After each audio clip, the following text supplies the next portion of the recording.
Lo mdlalo we-chess uyakhula waye uyathandwa ngabantwana besikolo kweli lizwe loMzantsi Afrika. Omnye umdlali nguVulezani Mashwa Ramncwana. Luka-Ramncwana wafundiswa lo mdlalo eneminyaka emine. Sukela ngoko zange ajonge ngasemva. Sithetha nje ufundiswa amaqhinga amatsha alo mdlalo waye uthi ufuna ukuzenzela igama. Bendifuna ukudlala i-chess ngokufana no-brother wam.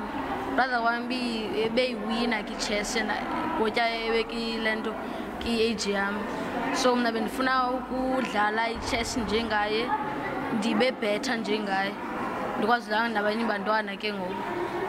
And also the thing le nto wandichazela yona uba xa ndidlala i-chess I'm even exercising my brain to grow else. Eli phulo liquka ubuchwephesha bale mihla obaziwa njenge-coding, apho abafundi basebenzisa khona ii-cellphones zabo. Omnye umfundi ubonakalisa iimpawu zokuzimisela ngu-Akhona Mpepha.